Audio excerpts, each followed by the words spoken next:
Hello,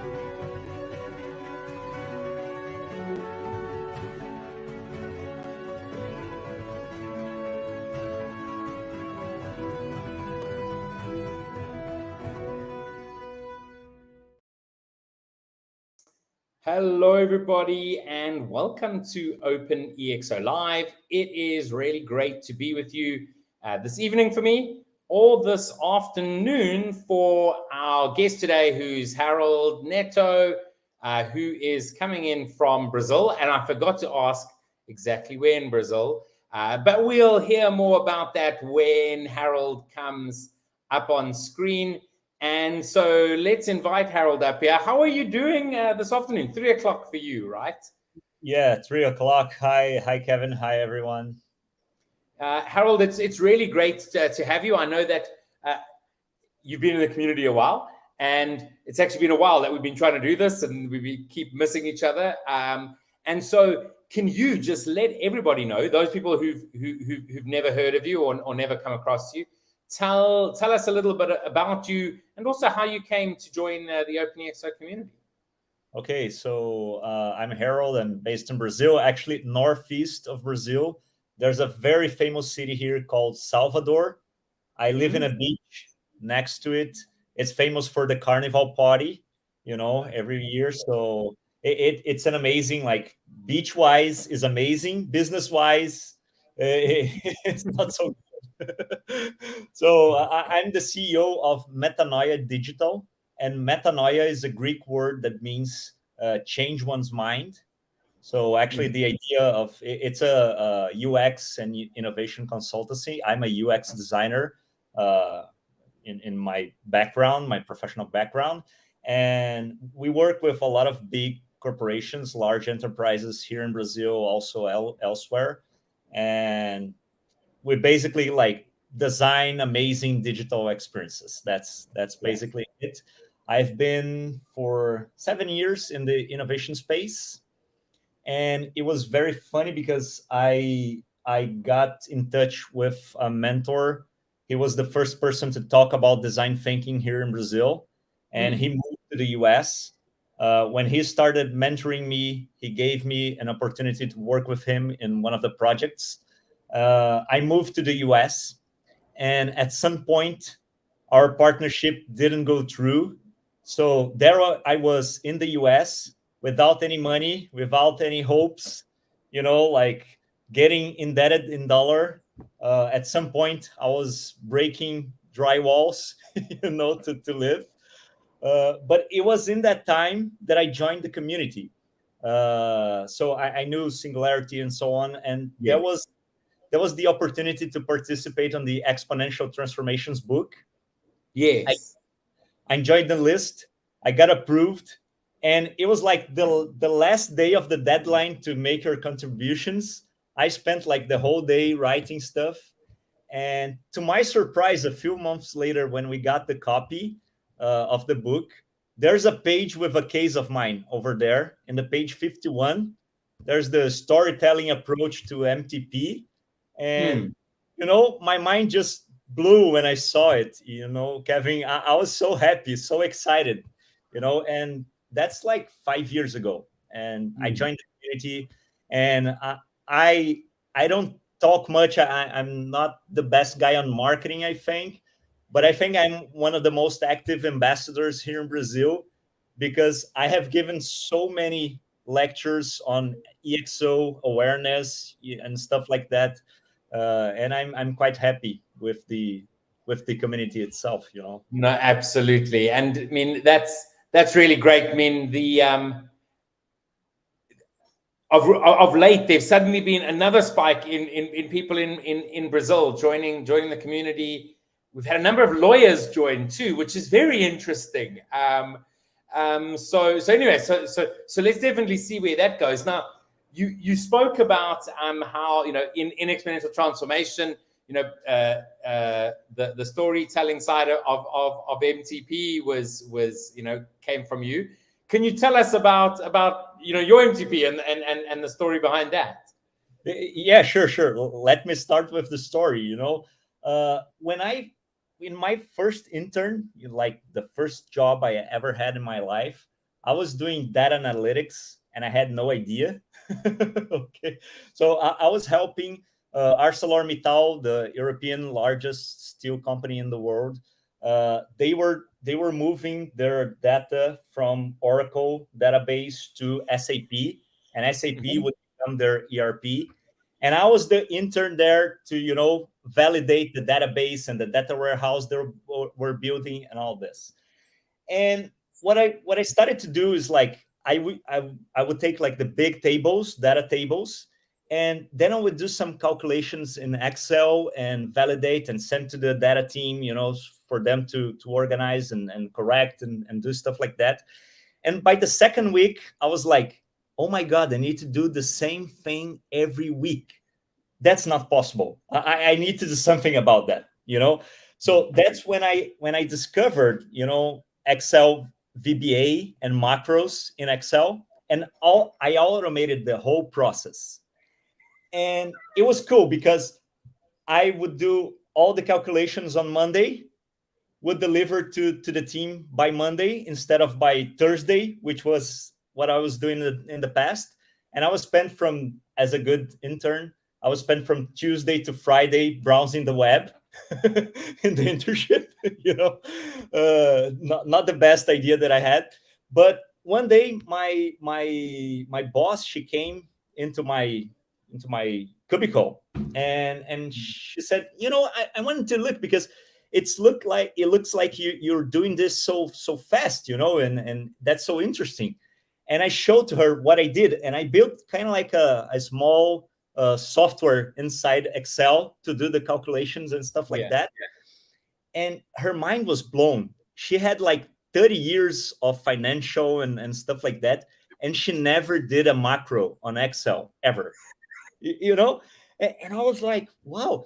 And it was so impactful that she paid an Excel course for everybody to learn like VBA and macro inside the department, and completely changed the way they worked, you know? And that was amazing because I was like, I don't know, 20 something, early Yes. 20s. And it completely changed them. And then in my career, Kevin, what has been happening is, uh, was I doing like data analytics in the past in corporate environment, then coming to innovation, doing design sprint workshops, etc. I always would have the feedback of people saying, "Man, you changed the way we work." Mm. One of my customers here in Brazil, by the end of a workshop, he said, "I would have taken like 6 months to get what you got in 3 days." And the storytelling approach that I added to the book talks about, I don't know if you know the concept of the hero's journey. The Mm. hero's journey is a framework for storytelling, very famous on the movies. Yes. A lot of movies is based on this framework. And I think we should look at the hero's journey like our hero's journey. But the most important journey is actually the journey of other people, their journey as heroes, and how we become mentors for them to become heroes. Mm. And I think that's a different thing that I learned through my life, and through my professional experiences. And so when I started thinking about my MTP, I decided, I don't want to build like my MTP for my hero journey. I want to build, let's say, a customer centric MTP where I'm looking at my role as a mentor for the journey of other people. And Mm. what are other people saying to me? And they were saying, you changed our work. So in the end, my MTP became work reimagined. That's my Yeah. MTP. And I think it's massive because you have so many different types of work, so many like niches I can go to, so many ways to do that. And it's transformative. I'm not a guy who believes in like universal basic income, the end of jobs and stuff like that. I just think work that we're doing now is not the most valuable work we were created for. Yes. And that's my MTP, man. Work reimagined. Amazing, amazing. That's awesome, and the story around it is really awesome too. That it's really built in, and I think that's what's so important about an MTP, right? Is that it's lived. there's there, there's nothing worse than an MTP that is just a purpose washing or a a hope that you actually don't live, which unfortunately we see in many corporates. Exactly, exactly. And it's also like, as I mentioned before, it's customer centric. It's not like self-centered, it's not like I want to have my own yacht or stuff like that. I want to know how many people got a yacht working with me. That's Yes, that's yeah, kind of like the absolutely. mindset behind it. Yeah, absolutely. And so, I mean, as you said, I mean, you sharing about EXO out there like all the time, but how are you actually, leveraging the model, the attributes, in your day to day? Okay, I think the first thing is like social technologies. I grew up when I was like using Mirk. I don't know if you ever use IRC, which is the basis for Slack. It was a chat communicator, and so like social technologies are part of my life since I am a teenager. So it's something I'm really strong at. I have done a lot of business from that side, I think. Mm. And my own consultancy, it's kind of like a broker of innovation. I have many people around our MTP, so I can cherry pick different people for different projects. So it's really like Stefan Demand. I have a community of people who really like follows me, a lot of students, because I used to be a teacher of many schools here in Brazil. And so like, I'm kind of like this platform. The business is kind of like a platform for innovation, for a UX innovation, actually. So I think those are the key ones. I can say the ones that I struggle with. Like I struggle a lot with dashboards. I'm having a hard time to have like my own dashboards, and follow up the results of my company and stuff like that. But mostly, what I believe, and that's kind of like a teasing for the OpenExO community, is I believe there's like a flow to the EXO model. So once you got your MTP, you're gonna more easily connect to the community, and you need to understand their algorithm, like their process, so you can build interfaces that are going to drive this new algorithm to a new stage. So I usually, when I do EXO exercise with my customers, I usually follow this track, MTP, community, algorithm, and interface, and then you go to the other attributes. So right now, I think I'm strong on the community and the algorithm. I'm I'm building the interface. This broker model is not there yet, but it's working. Pay my baby's diaper. But at some point, I think I'm going to start like leveraging the other attributes. Yes, yeah, absolutely, absolutely. And I mean, I like how you've shared that. It depends on the organization. I also do think like what they're sort of strong at. I'm quite a big believer in hey, you're already strong at these attributes, like strengthen them even more. And then we can try tackle some of the things maybe you're weak at. But obviously, what's super important is that so many organizations don't even have anything, and ultimately it's really difficult. You've got disruption that really can just come. Now, I think disruption is good. I think you do too. Driving digital disruption is something that you like sort of stand for, right? So why are you really so passionate about that? Well, I don't know. I think it's my life experiences. I'm always like, I have lived in France, Brazil, US, Brazil, and I have changed so many times of what I was doing, the tasks that I was performing, but I always attach it to the MTP, as I mentioned in the story in the beginning. So I really believe one of the books that I liked the least when I read was the mindset book from Carol Dweck, growth mindset and fixed mindset. Yes. I was always on this direction of the growth mindset. But when I look around, a lot of people, they still like suffer from fixed mindset, So I like disruption because I think it's what drives us forward, and whenever you're stuck either personally or as an organization, you have a really hard time, to get back up. It's better for you to surf the wave of disruption and becoming a leader than getting back, trying to get that once the wave has passed, and no, absolutely. I mean, once the wave has passed, then usually the tide's coming back out, and it's just pushing you even further away, right? Exactly. And so it is so important for people to see that. Yet it's crazy to think that there's still so many people with a fixed mindset, right now. It was a couple months ago, Salim and I were in Botswana, and we met with the president. It was actually quite surreal. It was quite crazy. A community member of ours is quite well connected there, and they're doing this whole drive across the country around fixed and growth mindset. And ultimately what we said is, I mean, that is important, but actually beyond a growth mindset, there's actually an exponential mindset, a mindset that says there is an ability to tap into abundance, and how do we actually create that?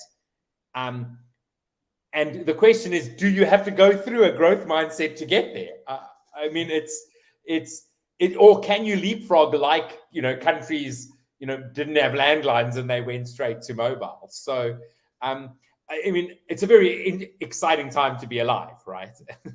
Exactly. I think that's the most important part. And the exponential mindset, it's something so first unique, and I think the EXO community help us so much on that. But also it's something so rare still, like we're like a small bubble, I go to many places, as I mentioned, like doing awareness sessions, and I talk to a lot of enterprises and so on, and they're still so stuck in the linear mindset, and how can we improve like 5% next year, and we're not tapping any exponential technology and stuff like that, and that's still so rare. I usually joke, Kevin, that it's been like 5 years that I'm in the community, 5 years that I've been giving lectures, and my slides on the lecture have changed very, very little, and people are still amazed. They're like, "Wow, that is so incredible." I mean, this is another thing that I feel exactly the same way, right? I can remember. I mean, I go back and look at my slides, and I'm like, there are times where I can go in somewhere and I'm like, this is old. It is old. But people are saying this really is so amazing, or quite amazing. Which is, I mean, in terms of being able to grow the community, I guess it's a good thing. We keep saying, if we're gonna make any type of change, we probably need at least 1 million people, and we're quite far from that. But actually, if you're on this exponential type of curve, those first 5 years, you are growing rapidly, but it looks like nothing, right? But also with big changes that are happening in the way we actually lead, in the way we communicate, and that brings me to an article that you recently wrote, which is about like wolves to ants, and I really liked where you showed like the different communications, like the way wolves communicate versus the way ants communicate. And I'd like you to just maybe share a little bit about that. Yeah, so that's one of the loves that I have for digital, because digital changed so much my life that I try to understand how it's changing society and all of this. And what we really realize by looking at digital technologies is that in the past, we were mostly like wolf packs. So we had like an alpha leader who had like a hierarchy of how things were going. and the communication was like, I decide what's going inside my own channel or news media or product, Yes. or like factory, whatever. And now we move to mostly like a colony of ants, where you have just the platform, and then everybody can go there and become a leader, and then someone else is the leader, so you have more like a contextual leadership. And and I think the big difference on digital is that we now leave tracks, and that's the ants communicative model. They leave tracks for other ants to follow the tracks, and that's what we're doing in digital. So when we compare, let's say, the largest media group here in Brazil, they have 100 million viewers. That's a lot. They're really big. But when you go to Netflix, they're still like kind of like a wolf trying to become an ant. They have 250 million subscribers. But when you go to YouTube, that is like the ant model, and anyone can go there, become a leader, put their voice inside, and so on. And everybody leaves a track. So your track, it's a guide for my own path inside YouTube, and so on. You get to 2.5 billion people. So, and I think this is the big disruption that is going on. And there is something very particular inside this concept, Kevin, that I think is important for everybody that is listening, and especially business leaders, is that the fact that I, as an ant, can either become a leader or can leave a track to someone else, means that right now I have a behavior of uploading stuff. So when I started to browse the web, and probably by your time too, everything we could do was download. I would go to Napster, I would go download music, download video on Casa, download news from big news outlets, and so on. But right now, I can upload my home to Airbnb, my car to Uber, my book to Amazon, my content or daily activities to social media, and so on. So the new generation, the digital native, they have this expectation of uploading stuff. They upload comments, they upload their lives, they play video games, which is kind of like an upload entertainment, because they're giving inputs, to the game. And they come to the business world, and they get to mostly a download environment, that resembles more with the wolf pack than to the colony of ants. Yes. They go to the education system, and the education system is the download environment. Here's a 1 terabyte of books that you need to read. And I think that mismatch, it's what is driving disruption all over the place. The mismatch between a behavior of a new society that is more upload, what I call the upload generation, and the download environments that they're working at. And I work with a lot of churches here in Brazil, and it's the same thing. Church leaders, pastors and stuff, they come to me and they say, the young people, they don't pay attention anymore to the church, they don't want to be part of. That's because they go to an environment that is download. The pastor is there, you need to do this, do that, etc. But then they browse the internet, and they can upload their own stuff. So I think that's a huge impact on society right now. And business leaders need to rethink how they're going to attract talent and how they're going to change to their customers.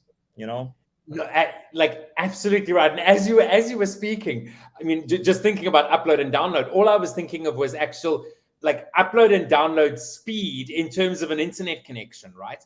And upload was never a thing. They would tell you what the download speed was. And for me, what's most important is what the upload speed is. Like when someone tells me, oh, it's a great internet connection, and I'm like, okay, but what's the upload? Like, I don't care about the download. I want to know what's the upload, because I'm sending stuff to the internet all the time. And it's just so great how you've shared that, because it's like you can see that big shift where like literally in internet packages, the upload speed has increased exponentially, absolutely, as opposed to what it used to be, because it wasn't important before.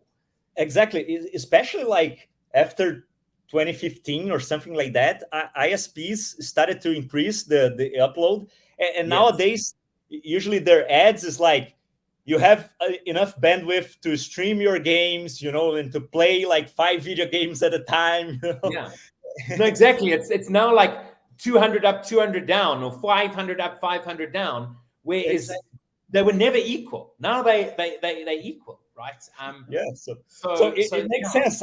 I'm on the right direction with this concept, right? Yeah, absolutely, Harold. Now, Harold, as I said to you at the beginning before we started, the time is going to disappear too quickly, and it has, right?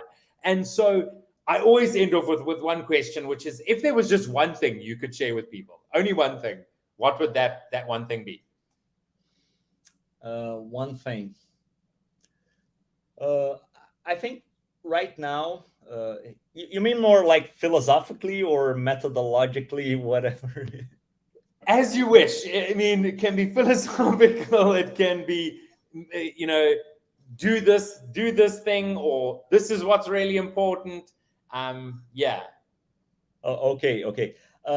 As I mentioned before, I'm going to reinforce an aspect that I think we're having a lot of difficulty globally with life and work-life balance and universal basic income, and Matrix and the machines are coming to take all of our jobs, and we're gonna live in a simulated environment, and stuff like that. I am not a proponent of separating your life. And I think a lot of people are going through burnouts and stuff like that because of that, trying to separate, like, my work is one thing, my life is another thing, and actually it's not. Work is an integral part of our life. We're always gonna, do work, have work. Maybe what's happening in your life right now is you're doing work that is not aligned to your MTP. And I think that's what you should be driving towards too. As I mentioned in the beginning, Kevin, I decided to take a leap of faith to go to the entrepreneurial route. In the US, I even broke drywalls. It was crazy because one day I was actually like breaking drywalls in a, doing a reformation to get some money. And I got out of the place and I went online to give a lecture on exponential organizations to a group of people. There was the director of Coca-Cola and stuff, and a bunch of important people. So I think you need to choose the route where work is a pleasure inside your life and not something you want to separate from, and you're going to suffer burnout and stuff like that. I think that's my message. Your message. Awesome. Harold, it's great to connect with you and to chat. Thank you so much for joining us. And have a fantastic afternoon. Okay, you too. Thanks a lot for the audience, and see you guys around on the community. Perfect. Cheers, Harold. So amazing chatting to Harold this evening for me, and so important to really realize what your MTP is. I sort of agree with Harold there in terms of work-life balance. I believe in finding balance overall. But come join the community. Come and have that discussion in the Discord. Write an article. Be part of the community. And right now, we're actually running a promotion. You can become a premium member, pay for 1 year. We'll give you 3 years. We want to transform the world for a better future. So come along and join us. See you next week.